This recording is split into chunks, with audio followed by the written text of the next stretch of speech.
Good evening and welcome to Novara Live. My name's Stephen Methven, and tonight I'm joined by Helena, aka No Justice MTG. It's good to have the dream team back together again. I'm looking forward to the show. Me too. I love it when we do this together. Coming up tonight, David Lammy labels Gaza's genocide as grotesque, but denies UK military assistance to Israel exists. Conservative Party leader Kemi Badenoch has reshuffled her cabinet. OpenAI and the UK government sign a deal to use AI in public services. Benjamin Netanyahu promotes Israel's genocide on a podcast, where else? And Hunter Biden gives a pretty wild interview, his first since the election last year. Stay tuned for all of that. And remember that if you would like to support our work, you can sign up at novaramedia.com/support. With hunger in Gaza at catastrophic levels, at least 15 people, including 4 children, have starved to death in the Strip over the past 24 hours. This brings the total number of deaths from enforced starvation to 101 and includes 80 children. Here's Al Jazeera reporting on the extent of the Israeli-manufactured hunger crisis.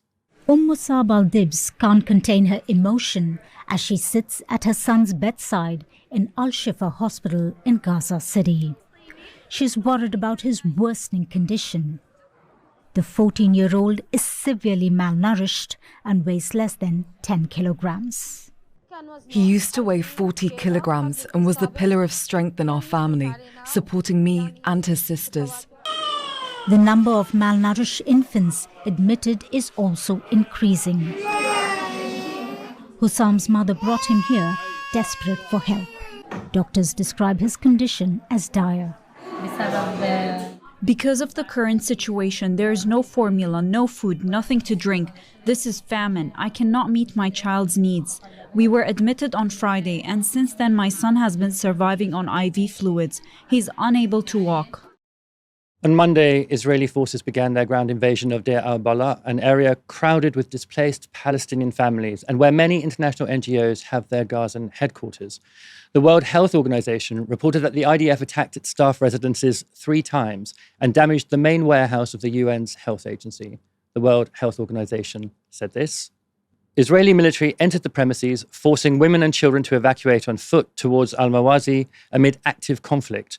Male staff and family members were handcuffed, stripped, interrogated on the spot, and screened at gunpoint. Since dawn today, Israeli forces have killed more than 60 Palestinians, among them at least 26 aid seekers. The genocide has now forced media outlets to adopt the term aid seekers due to the nearly daily reports of desperate and starving people gunned down while attempting to secure basic and often completely inadequate nutritional supplies. Since aid distribution in Gaza was taken over in May by the hugely ironically named Gaza Humanitarian Foundation, a US startup backed by the Israeli government that uses American mercenaries, more than 1,000 Palestinians have been violently killed while seeking aid. The UN used to run 400 aid distribution points in Gaza, while the new Gaza Humanitarian Fund operates just 4. And all of them, as you can see here, are inside Israeli military zones that are under evacuation orders, creating kill zones for desperate civilians. An estimated 88% of Gaza is now under evacuation orders or within Israeli militarized zones. This graphic, also from The Guardian, shows how the 4 aid distribution zone opening times have reduced dramatically over the past month. From mid-June, sites were opened with just a few minutes warning, and between the 29th of June and 6th of July, the Saudi neighborhood site was open for just 11 minutes. That's for over a week. It was just open for 11 minutes.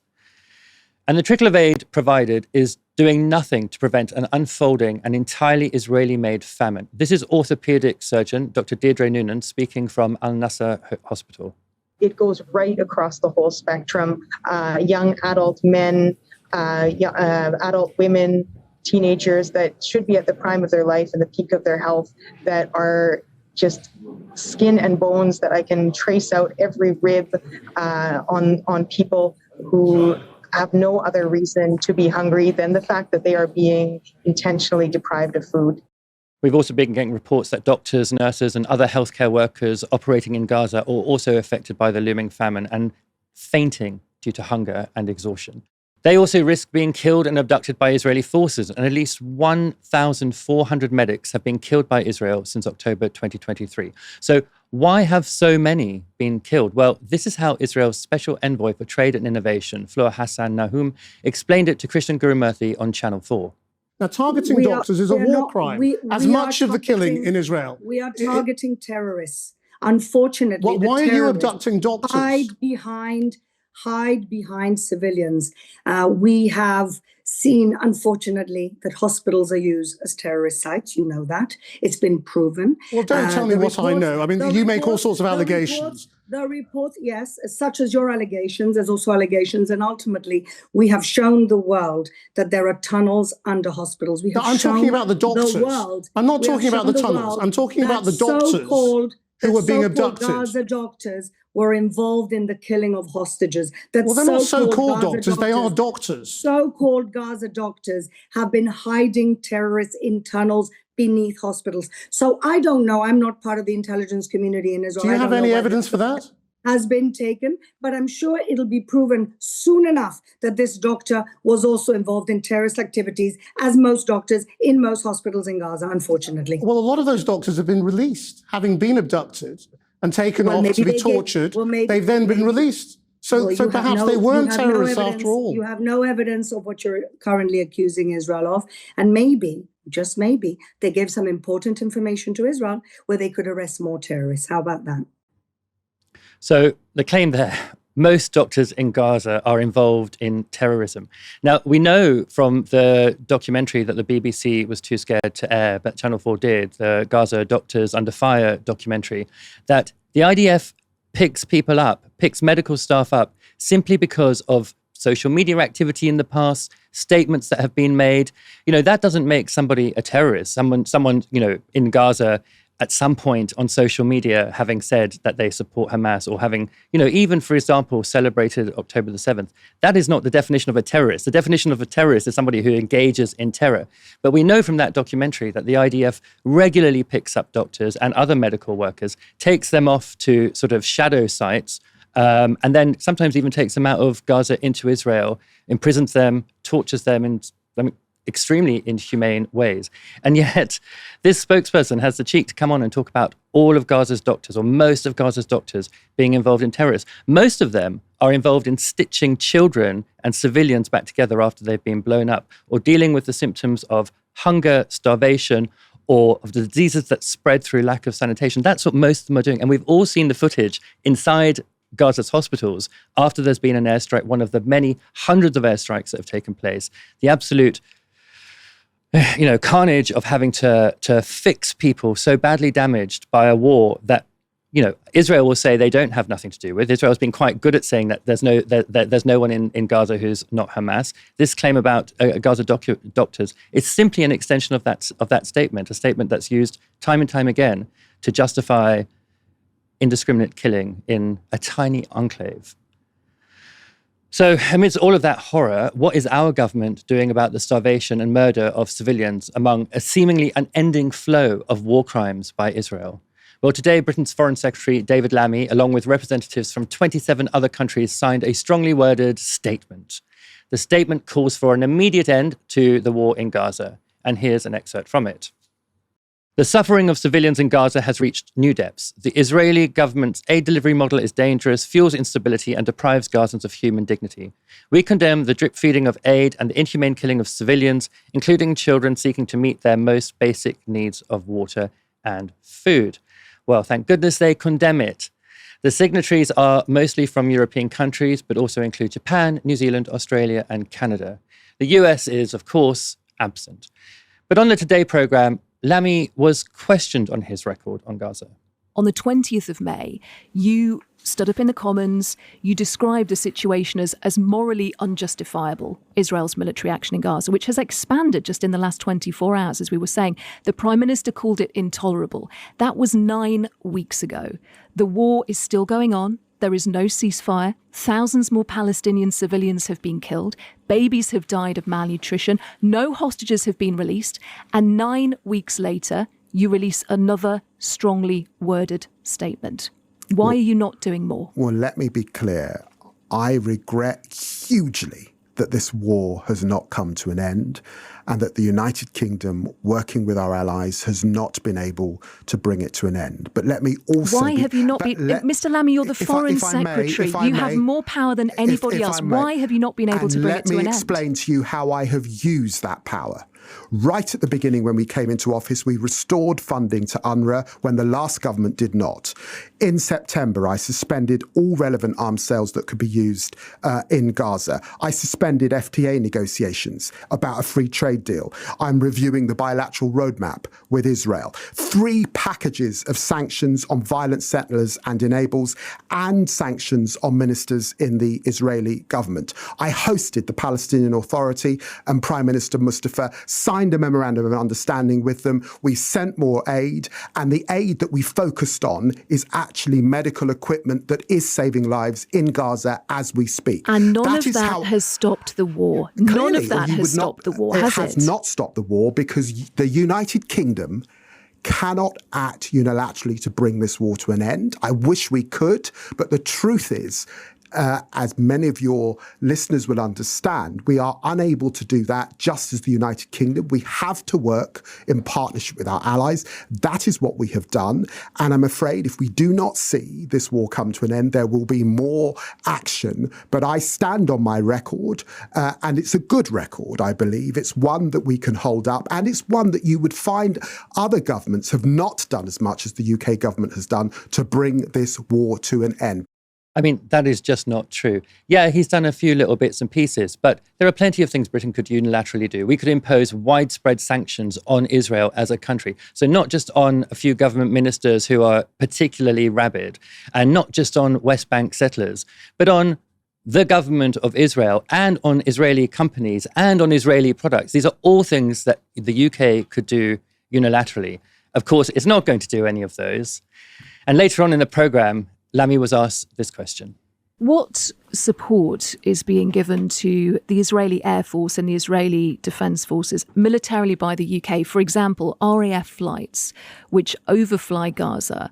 Is information from those flights being given to the Israeli military to help them conduct their war in Gaza? No. Not at all? No. Because it's been said before that that information was helping to locate and potentially release the hostages. So fine, that's a commitment from you, a clear commitment that information from RAF military surveillance flights is not handed to Israel to help them, for example, identify targets in Gaza. We are not assisting, and it would be quite wrong for the British government to assist in the prosecution of this war in Gaza. We are not doing that and would never do that. Yeah, he sort of slid there, didn't he, from are you giving information to Israel? Because you've said in the past that you are in terms of like retrieving the hostages and whatever. But then he slipped to we are not doing anything to help persecute this war in Gaza. Now, that's answering a different question. One that's about like, are you directly engaged in the war or are you doing things that might be of use in some way to the war? Yeah, a real illusion there. Those words may come back to bite him because an investigation by Action on Armed Violence for Declassified UK found that the RAF conducted at least 518 surveillance flights around Gaza between December 2023 and March 2025. And those spy flights came up in the House of Commons recently. Labour MP Dr. Scott Arthur asked whether RAF surveillance flights over Gaza had uncovered evidence of breaches of international law. Middle East Minister Hamish Faulkner responded on 10th of June with this. He said, the operational mandate for those flights have been narrowly defined to focus on securing the release of the hostages only. These Royal Air Force surveillance flights are unarmed and do not have a combat role. We will not comment further on detailed intelligence matters to protect operational security. So are we really supposed to believe that Britain is conducting spy flights over Gaza to secure the release of hostages, but not giving any information gathered on those flights to Israel, nor that they're recording, a record of the war crimes that Israel is committing? Because, they should certainly, if they're over that area, certainly be doing that. They should certainly be tracking Israel's breaches of international law.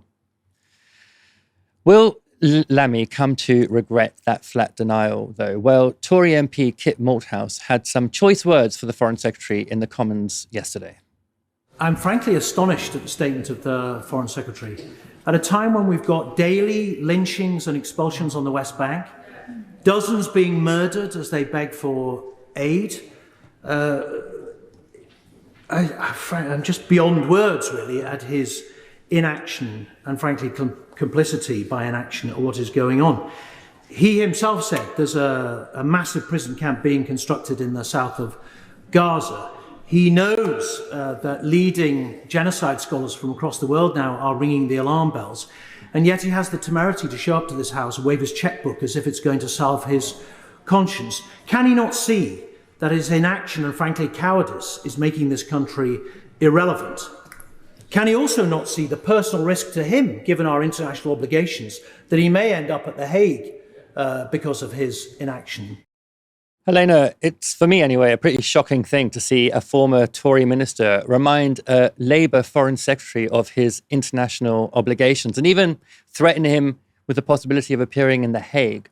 What did you make of that exchange? And what do you make of Lammy's performance on Radio 4, where he sort of had this slippery way of saying, oh, I've done loads, when he's not done very much, and that, yeah, those flights are like totally innocuous that are going over Gaza all the time? Well, it's interesting, again, as you say, that it's a Tory now that's calling out. I mean, there's many members of the Tory backbenches. Some of them have been persistent critics of Israel. Some of them have been very new critics of Israel. In fact, there was very recently a Tory backbencher who literally openly went into Parliament and said, I was wrong about Israel. I've been a staunch defender. I admit that I was wrong and I'm sorry, and I now oppose what they're doing. Kit Mulhouse has been pretty fastidious in his support for Palestine throughout his career and in recent times as well. So I'm not surprised that Kit Mulhouse has been obviously engaging in this criticism, but obviously is going as far as to say, look, you have these international obligations, the conventions that we are signed up to. These have serious consequences. Government isn't a game.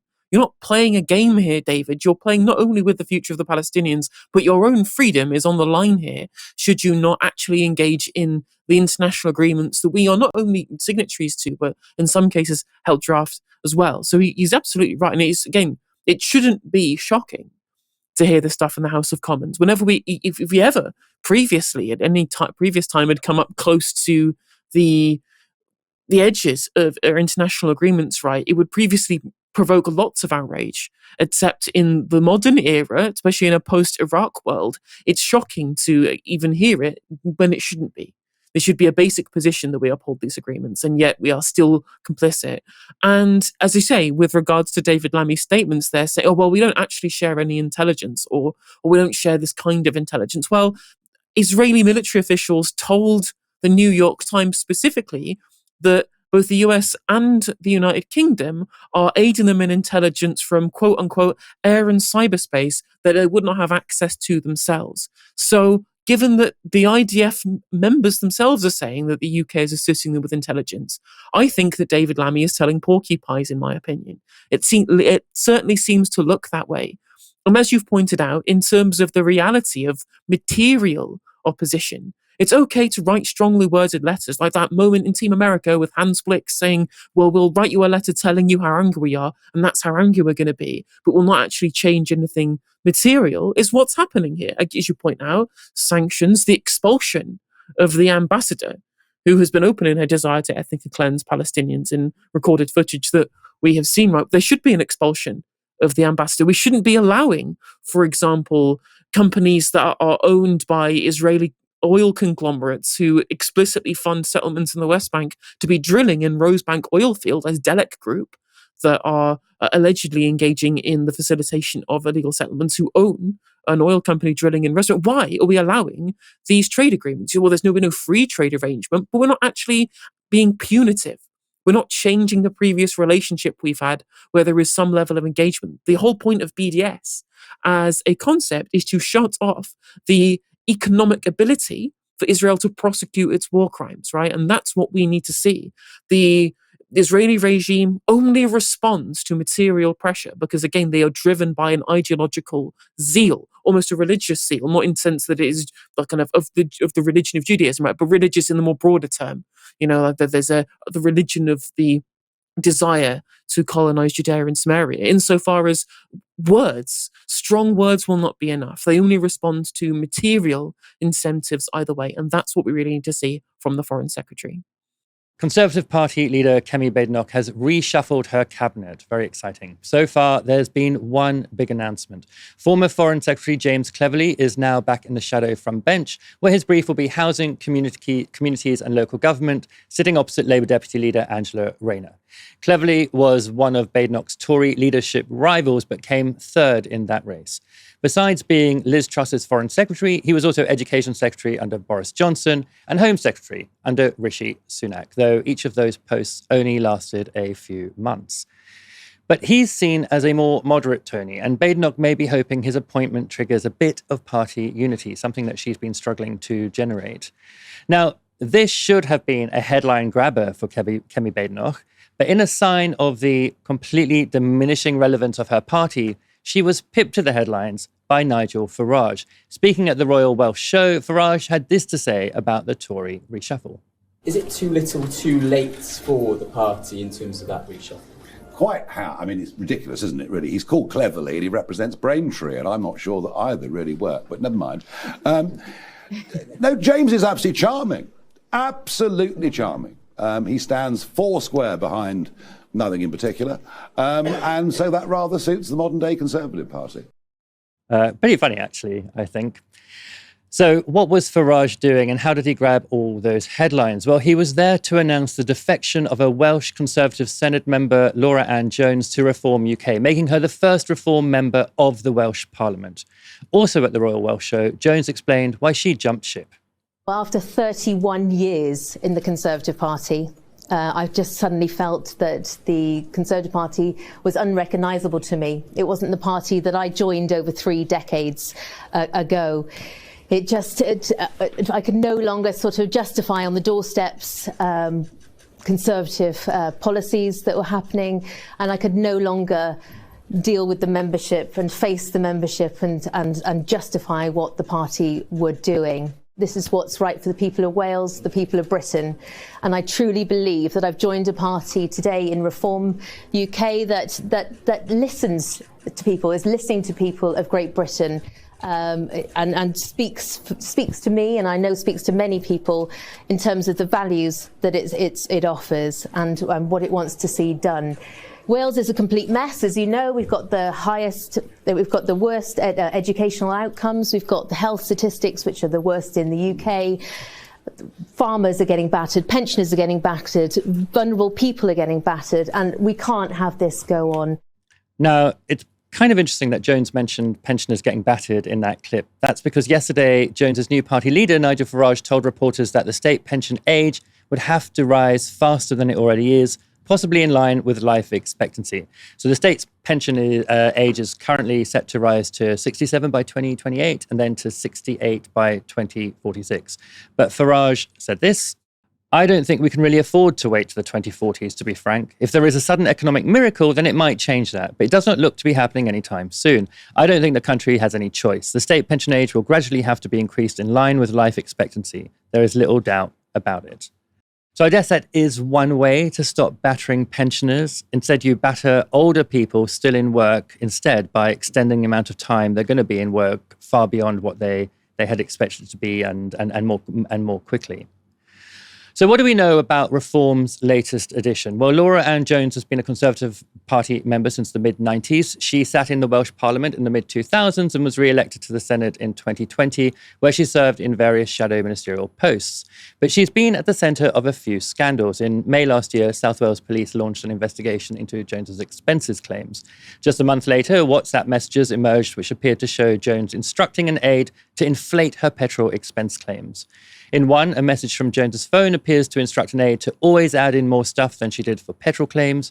When asked, like visits to constituency office, a message from Jones's phone replies, yes, stuff like that. In another message, the aide asks whether Jones wants to claim mileage for days she was off sick. In response to a spreadsheet containing the claims, the message from Jones's phone says, if you could always do more than it says, that'd be fab. Thanks. And the aide replies saying they've added quite a few constituency ones. So Jones was stripped of her position as the Welsh Tories culture spokesperson. In December last year, the police dropped the investigation. And in May, it was reported that Jones had paid the money back.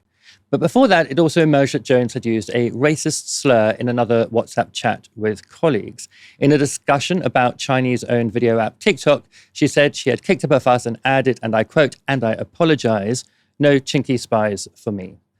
Jones later apologized, saying the word was, quote, "unacceptable, and I deeply regret using it." Helena, how significant is Laura Ann Jones's move to reform?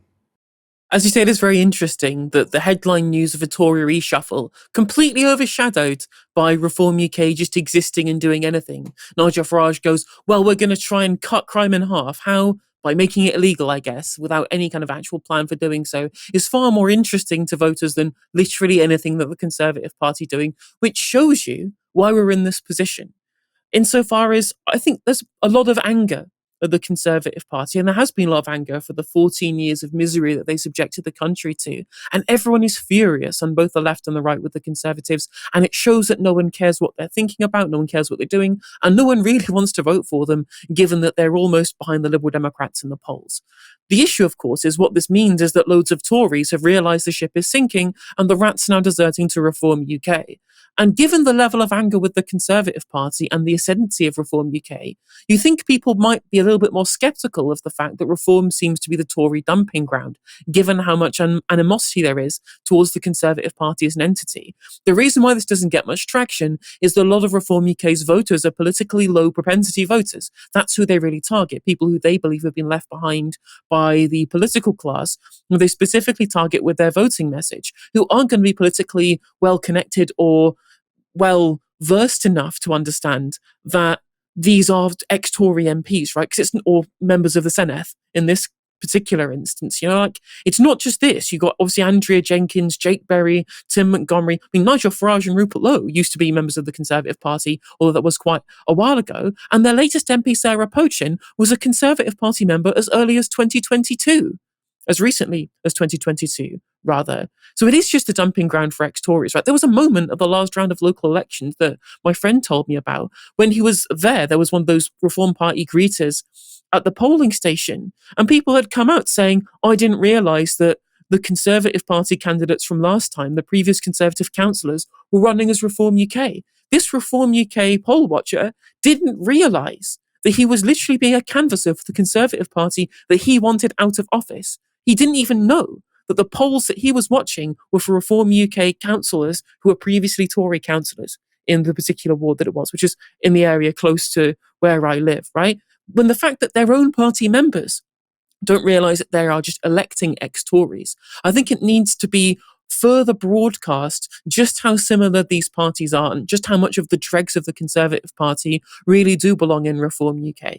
Because again, they all go in the same circles. They're all at the Spectator Garden Party at the end of the day, and they all have the same friends in the political, business and journalistic class as well. So this isn't really a changing of the guard in any sense of the word. This is just a different colour of blue paint, a sort of cyan rather than a navy colour slapped on the same Tory box, and they'll have the same terrible policies and the same results for the UK should they continue the same austerity policies that they want to enact, as you've seen from Nigel Farage with his desire to want to cripple the state pension.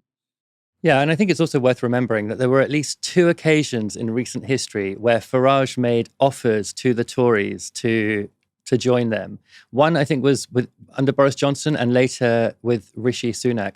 And like, in a way, the massive mistake of the Tories was to say no on both of those occasions, because if he had, they'd still be a going concern. But the flip side of it is that, yeah, he would be very at home in the Tory party. In fact, he would probably have tried to lead it.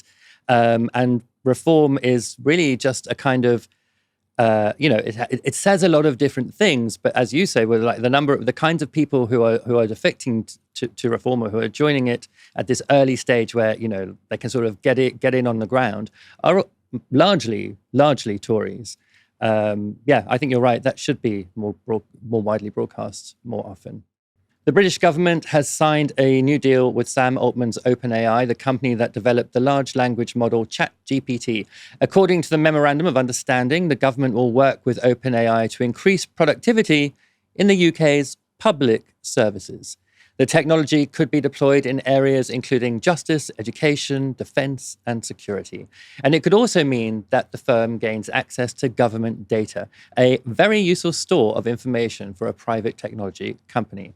Describing the benefits of the deal, Altman said this: AI is a core technology for nation building that will transform economies and deliver growth. Britain has a strong legacy of scientific leadership, and its government was one of the first to recognize the potential of AI through its AI Opportunities Action Plan.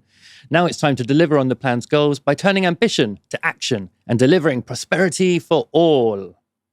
Meanwhile, the UK's Technology Secretary Peter Kyle said this: AI will be fundamental in driving the change we need to see across the country, whether that's in fixing the NHS, breaking down barriers to opportunity, or driving economic growth. That's why we need to make sure Britain is front and centre when it comes to developing and deploying AI, so we can make sure it works for us. This can't be achieved without companies like OpenAI, who are driving this revolution forward internationally. This partnership will see more of their work taking place in the UK, creating high-paid tech jobs, driving investment in infrastructure, and crucially, giving our country agency over how this world-changing technology moves forward. Now, the OpenAI deal follows a similar agreement signed earlier this month with Google, but digital campaigners called that deal dangerously naive, with fears being raised that the free technology being provided to make government more efficient would lead to UK data being held on US servers. At the time, Martha Dark of digital rights group Foxglove told The Guardian this: "How is the government going to be able to hold Trump-supporting US big tech giants to any kind of serious account on this or any other issue after we've given Google the keys to the data kingdom? It's hard to see this as anything other than dangerously naive on the part of Peter Kyle and government as a whole." The British public is also pretty skeptical about letting the tech giants into the public sector. Ipsos polling last year found that just 28% of the public trusted the government to use AI in a responsible way, and only 30% thought the government would use it in a safe way. One of those new ways, potentially both unsafe and irresponsible, that AI will be deployed was announced today. UK border officials will use AI to verify the ages of child asylum seekers after an official report condemned successive governments for frequently labelling actual children as adults. That report said that the Home Office falls well short of its legal and moral responsibilities to children, and that the initial age decision process is crude and cruel. Hundreds of child asylum seekers are labelled as adults every year, with some as young as 14, forced to share rooms and other accommodation with unrelated grown-ups. Now, Helena, I don't think that you and I have ever discussed AI on this show before. So I just sort of lay out what my general thought is. I know some people get really excited about, artificial generalized intelligence and, the singularity and AI destroying us all. I mean, those are really very far away from my concerns. I'm much more worried about the daily introduction of the products of these massive tech corporations into our personal lives, into our public lives, and into the public sector in particular. And there are a number of reasons of that. One I touched on is the idea that, suddenly there's a lot of data which, should be held by the government. We've entrusted the government with that data, now potentially accessed by these firms. But I think also the case of the asylum seeker, the AI certifying the ages of children.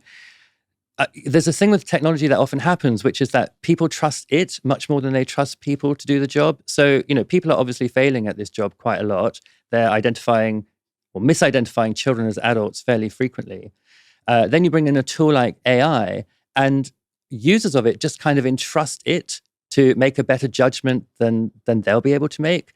And I think that kind of sneaking up of people outsourcing their judgment in various aspects, whether it's administering welfare systems, whether it's age identifying people, whether it's identifying people through CCTV, sort of outsourcing their judgments to a machine whose judgments, or technology whose judgments, not particularly well tried, not particularly well practiced, and then trusting those judgments more than they trust the judgments of other people is, I think, quite scary. Anyway, what are your thoughts about allowing these tech giants into the public sector?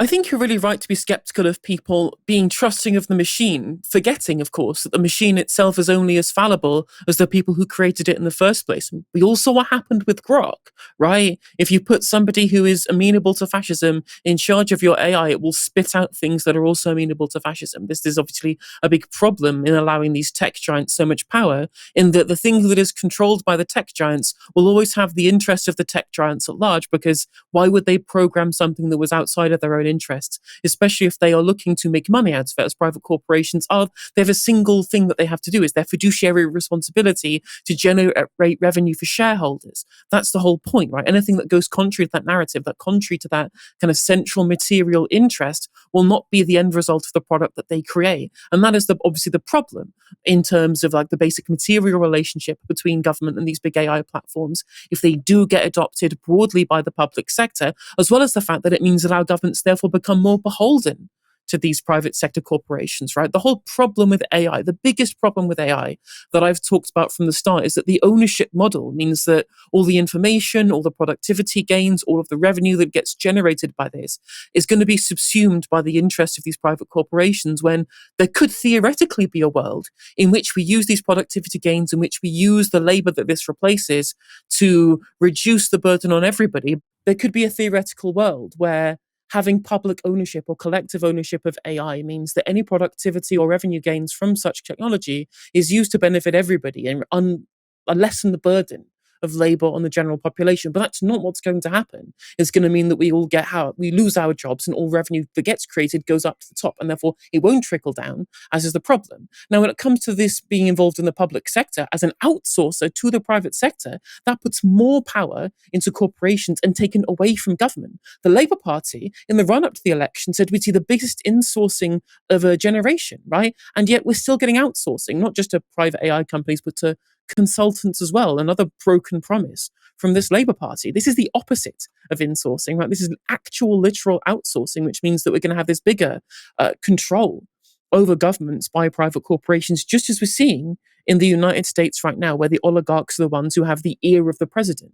This particular relationship between the Labour Party and these AI tech companies is mostly driven, from what I've seen, by the Tony Blair Institute for Global Change, which has got really close connections with the Labour government, along with people like Labour Together, which is the think tank, which is more kind of the Morgan McSweeney end of the kind of the Starmerite Politburo.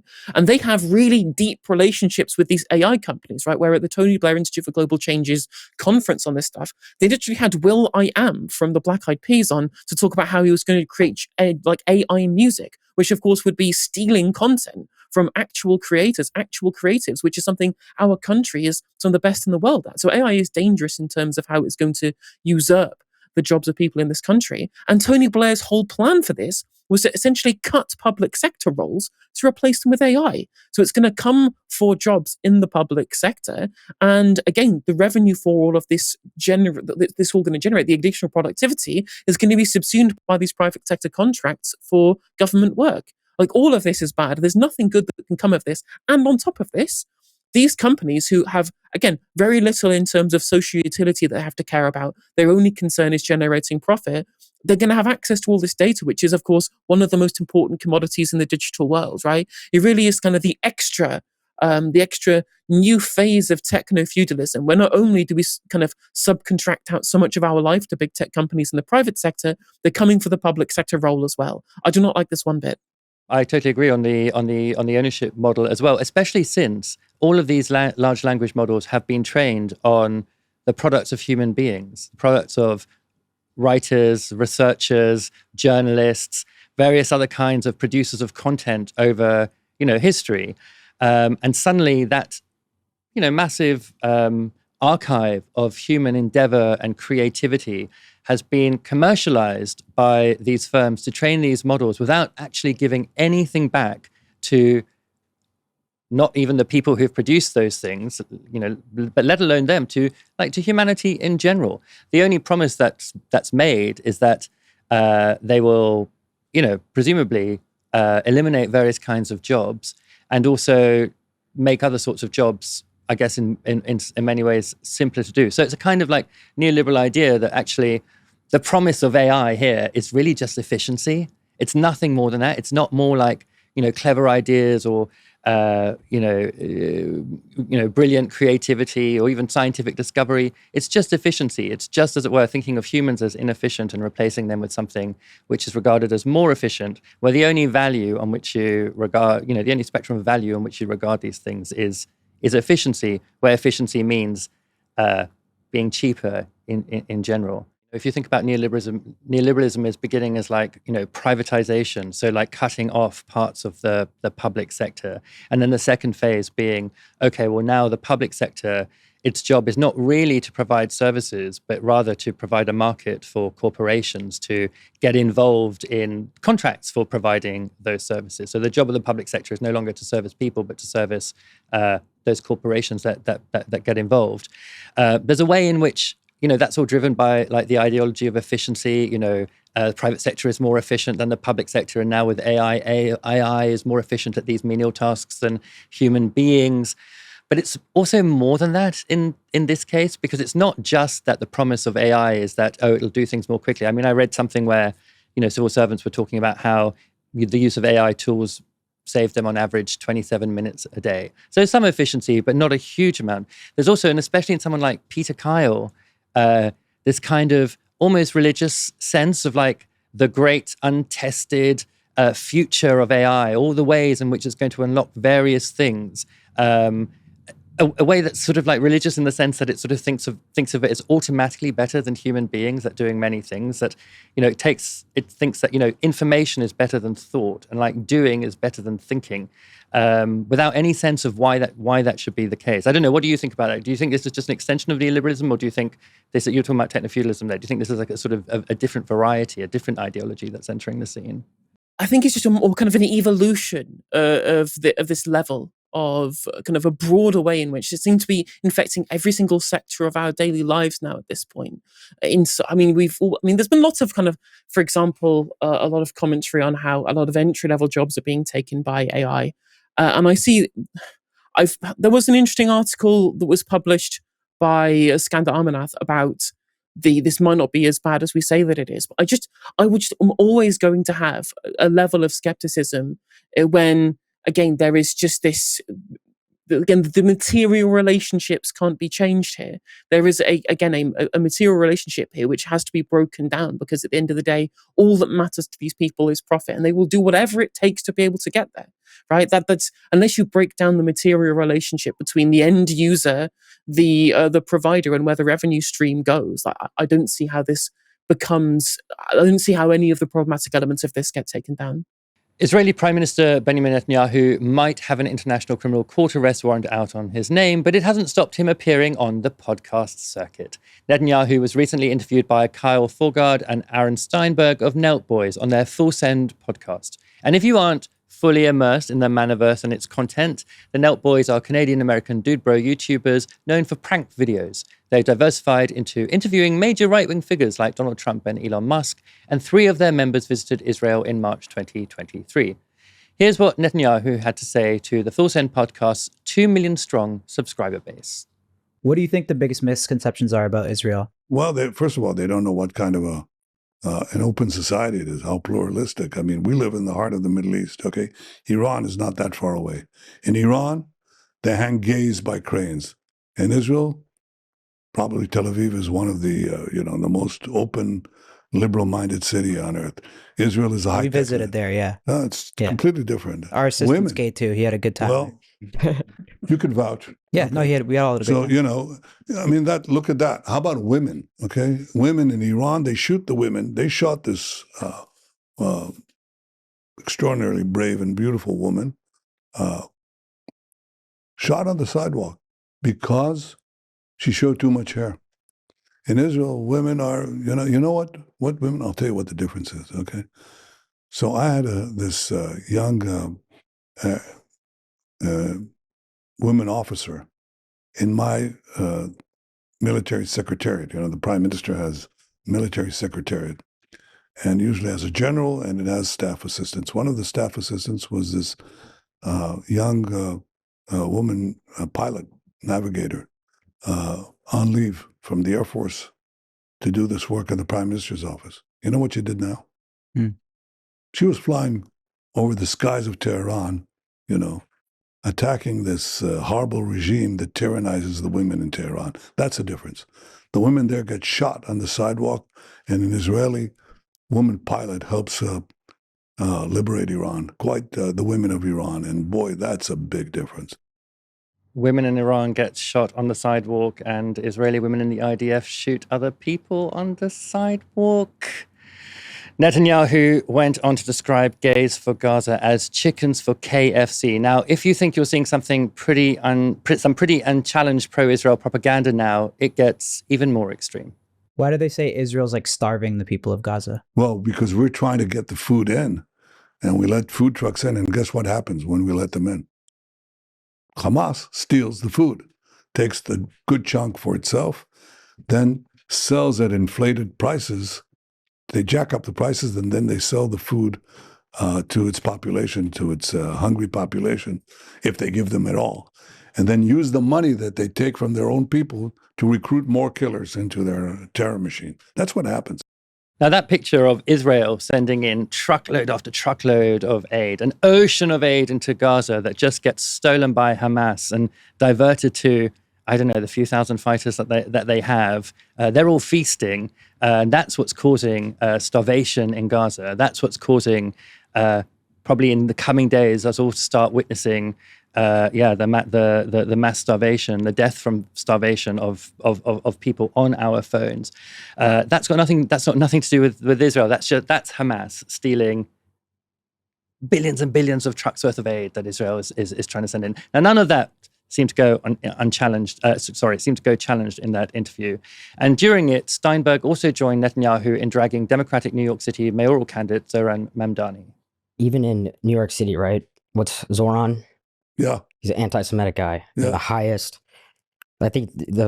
highest population of Jews in New York City. How's that even possible? Well, it's possible because a lot of people have been taken in by this nonsense. I mean, what? You want to defund the police?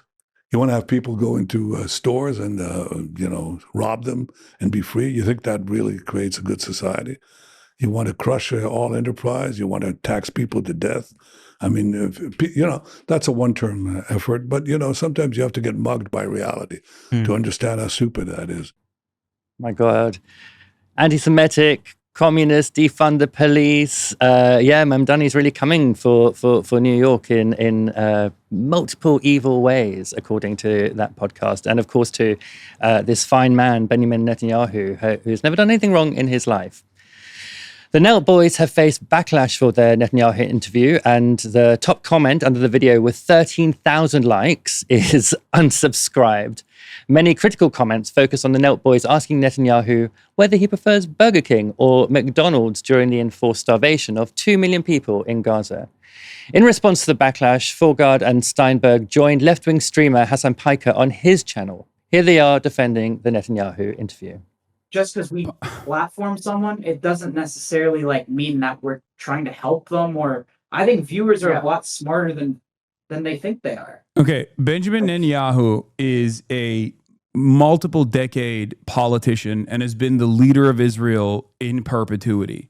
He is a lot better at propaganda than you think he is. Okay, first of all, let's just get that out of the way. The idea that you think that he is not capable of weaving through a couple softballs that you thought were hard-hitting questions that he has probably addressed a million times over is silly. Let me make no mistake. Oh, no, yeah. I agree with you on that. So my question to you is, why do you think he wanted to come on the Knelt Boys podcast? He saw the podcast. Of course he wanted to. We're stupid, bro. Of course he wanted to come on to try to win over the young audience. I mean, what a pair of total idiots. Yeah, of course he wanted to come on. Of course he wanted to come on. For our 2 million followers, no one knows who he is. He needs to build a following, or he needs to get more well known. No, you wanted to come on because you were going to soft soap him, let his claims go unchallenged, have a cozy little interview with a chief genocidaire. But Fogard and Steinberg were certainly reading their comments because they also made this admission. It's a good point. Someone said having Netanyahu on is like having modern day Hitler. No, I saw that. Which is, honestly, guys, I'll be honest. I'm here to. It's a good point. We're here to fucking learn, to be honest, guys. Honestly, guys, that's a good point. We're here to fucking learn. Helena, did Netanyahu get what he wanted from the Nelk boys? You heard them say it. He wanted to speak to their young audience and promote himself to them. This is exactly what he wanted. Like, you provided him the platform and they realized that that's what they were doing, right? It's just that they were too stupid to realize what the point of this was. Like in the later point of that stream with Hassan Piker, Adam Friedland joins as well. And they specifically say, well, he just wants to promote his thing. And Hassan points out, well, no, he's not promoting a book. This isn't a book tour. This is the genocide tour that he's promoting. He's promoting a genocide is what you're doing here. Like, their kind of faux defense here of, well, we just want everyone to hear all perspectives, right? But it's your job to not just give these people platforms for uncritical promotion of their positions. You actually have to challenge them. And because you people haven't got a fucking clue what you're talking about, you're unable to be able to scrutinize the claims that he's making so that he can openly lie to that audience. For example, right, the lie that he told about Hamas stealing food aid, when the EU Commission have only recently found there is literally no evidence for Hamas stealing food. The evidence that we have for the looting of aid comes from the Popular Forces, which is a gang in southern Gaza run by a man called Yasser Abu Shabab. And he's literally funded by Netanyahu. Netanyahu posted a video on his own Twitter account boasting about how they'd funded the Popular Forces in South Gaza, who are the ones actually looted aid trucks. They're allegedly behind the looting in Kerem Shalom, very, very specifically. And this was openly something that Netanyahu has admitted to. But Netanyahu is smart enough, he's a politically savvy enough person to realize that you don't have to admit any of these things you've already admitted elsewhere. You can just lie. And because you're being uncritically platformed by dullards, you're going to be able to rig in a bunch of people from the audience who don't know what's going on. Luckily, these war crimes have been broadcast so widely on social media that even the Nelk Boys podcast audience seems to have enough of an understanding of the reality of this, that they've seen, I think it's 10,000 subscribers they've lost in a day just because of this interview that they've done. So, I mean, at least there's that it's been so egregious, the prosecution of the conflict and the genocide in Gaza, that even regular normies understand how awful it is. But the reality, of course, is that the American podcast circuit is a recruitment for the politically disenfranchised, or indeed the people who are low propensity in terms of how they engage with politics, right? This is how Trump won the election in a large part, insofar as he got uncritically platformed on people like Theo Von, on places like Joe Rogan or Andrew Schultz, and they gave them softball interviews. They didn't challenge, all of the egregious things that they've done. Obviously Netanyahu is a serial war criminal, but of course Trump as an American president has done many of the same things. And so when Trump is uncritically platformed, the support went up, and it was enough to be able to push him over the edge insofar that he won kind of young men in a way that he didn't before. This is a tried and true tested method that the Trump presidency, or the Trump winning of the election, has proven. And Netanyahu wants in on that crowd. He's jumping on the bandwagon. He's using that same heuristic to try and drive support for Israel. That is all the media engagement in terms of Israel's Hasbara in the West. All it does is to provide support for the country. They're not there to tell the truth. They're not there to be unbiased. They're there to try and garner uncritical support for Israel because they know that is what they need. There is a necessity of driving that support to maintain their colonial ethno-state, because it is Western support that is the basis of all of this. If they don't have Western support, they can't do the genocide. They can't do the colonization. They can't drive settlements in the West Bank and outposts and things like that. And at a time when there is deteriorating support for Israel, especially amongst young people, even young Republicans don't like Israel at this point anymore, as well as young Democrats being like plus 50 for the Palestinians in terms of sympathy. They have to do whatever outreach they can. And I said, uncritical dullards like the Nelk Boys are the exact place that they're going to be able to go, because they know they're not going to be held accountable. Yeah, not everything is content. Not everybody gets to come on a podcast, not people helming a genocide especially. Hopefully that's one thing they learned from experience, the Nelk Boys, although they don't strike me necessarily as avid learners. Former US President Joe Biden's son Hunter has had a pretty colourful past. He's been convicted on federal gun charges, though they were later vanished after his father pardoned him. He also pled guilty to several federal tax charges, which were also pardoned.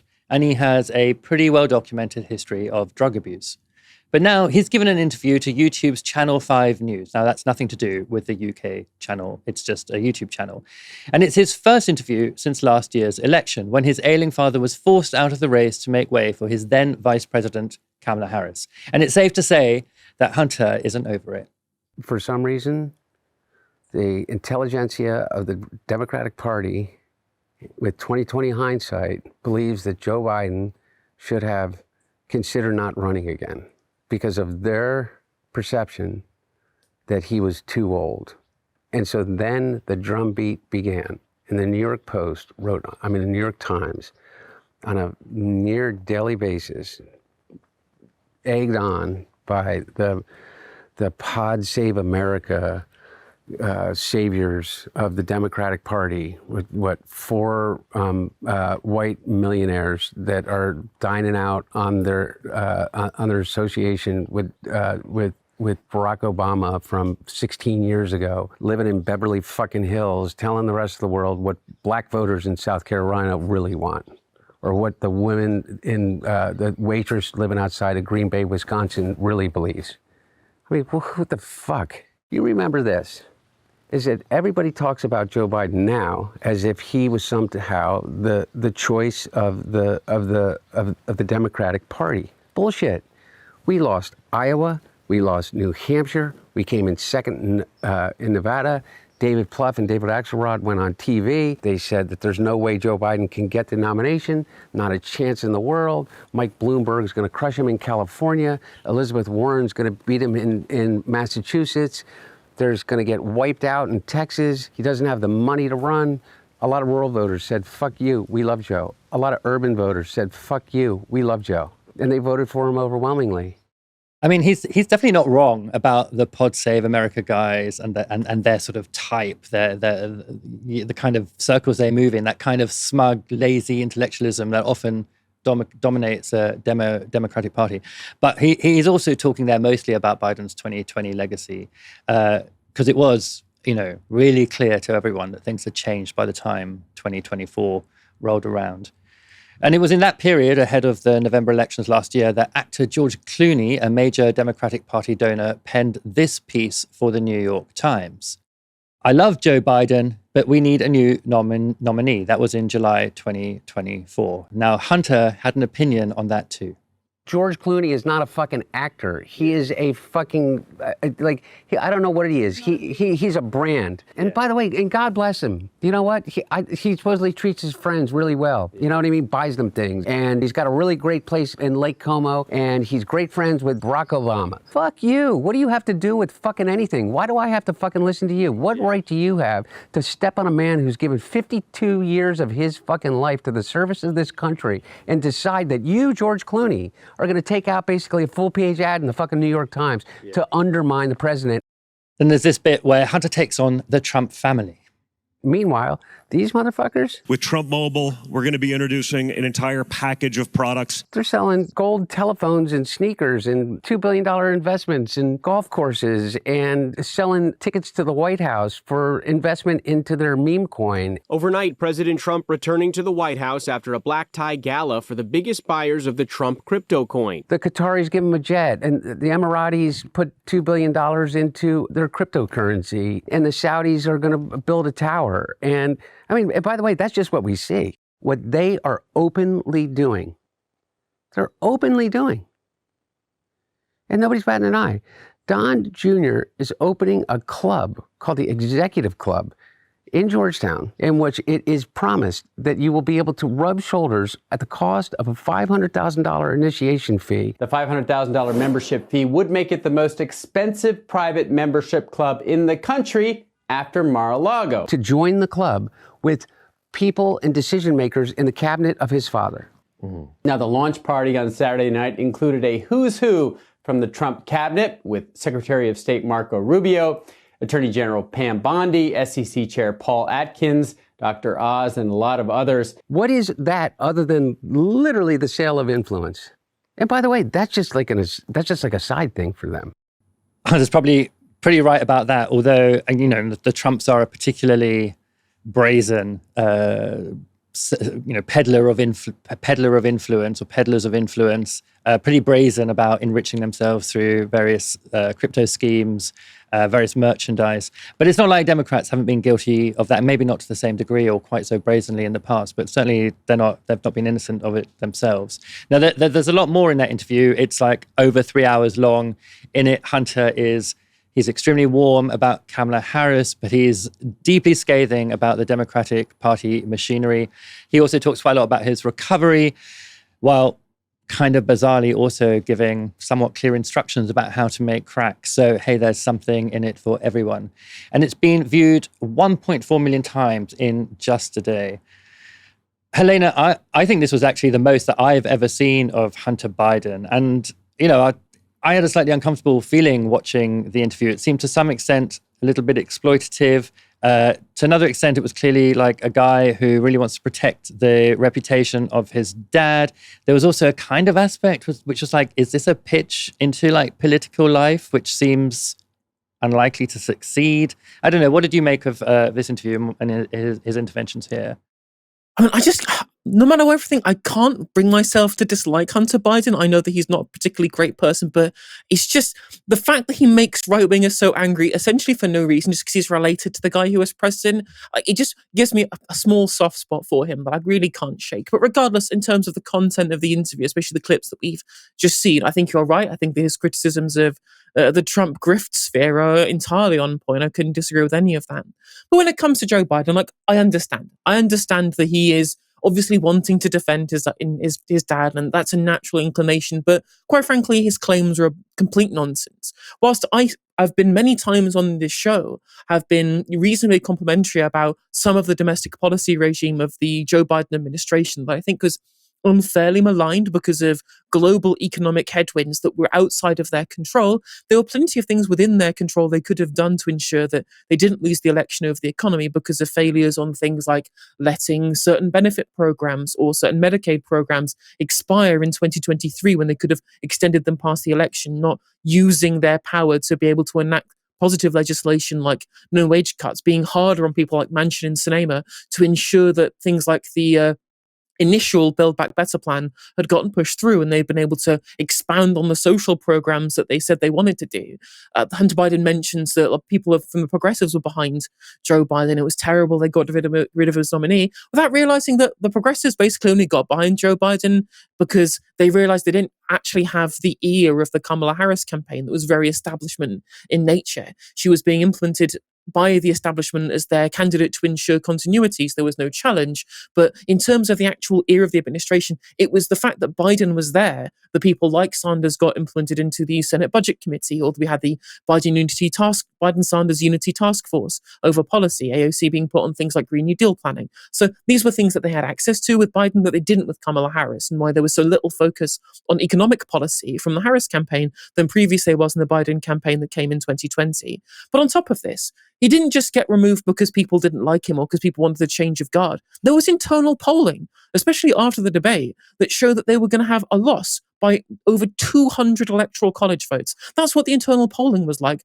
months and months before they managed to convince Biden to step down. It was going to be a giant disaster. This man was so unfit for office in terms of his critical faculties on a basic level that he was basically having to be all of his presidential duties be subsumed by his own staffers who would wheel him out for public receptions that were basically all he would be able to manage to do. Hunter Biden goes on to say, well, he just traveled halfway around the world as an 80-year-old guy, and then he makes some mistakes when he's doing debates. I'm like, if you can't take on all of the incredibly busy schedule that a president can do because you're too old, then you're too old, right? That's not mitigation. That shows that we were right that he was too old. And that's before we get on to the fact that I know it's difficult to admit that your dad is responsible for hundreds of thousands of deaths and one of the biggest atrocities that we've seen in the modern era. But if you want to talk about them losing the election, there are huge swathes of people who stayed home because of their absolute disgust at Biden's foreign policy. And to be reticent to mention this because you can't bring yourself to at least admit that your own family lineage is responsible for mass death, like, well, then you don't really have a position that is defensible here. You can't really be asked to give an honest assessment of the reality of the removal of Joe Biden and the failure of the Democrats at the election, because, again, their foreign policy blunders in a world where people did want inward investment and wanted the American government to stop being the world police is, again, that shows you that no matter whether you are central to the Democratic Party machinery or someone who's close with members of the party, unless you actually look at the real criticism, you're always going to miss the wood for the trees. Yeah, exactly. And of course, because there was this denial about his cognitive state, Kamala Harris was sort of thrown into it quite late and just inherited that foreign policy. I mean, I don't think she had any particular interest in changing it, but there was certainly no thinking about it that might have affected that election. And yeah, you're also right about the debate, the polling after that. I mean, we can all remember those appearances that Biden made afterwards when he was addressing the nation or giving some sort of speech where he looked like he'd just been injected with the go juice.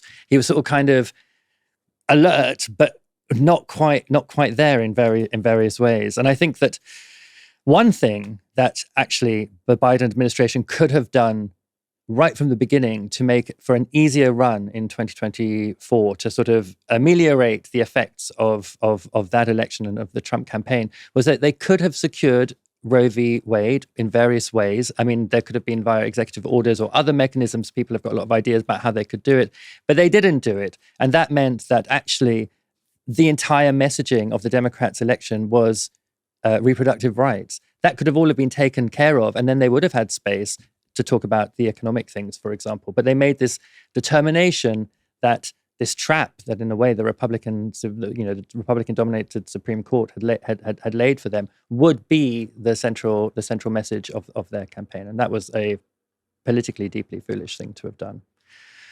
Okay, thank you very much, Helena. Thanks for joining me. An absolute pleasure, Stephen. As always, looking forward to next time we share the stage together. Yeah, me too. And thank you, everyone, for tuning in. Please come back tomorrow for another live stream from 6 p.m. For now, you've been watching Novara Media. Good night.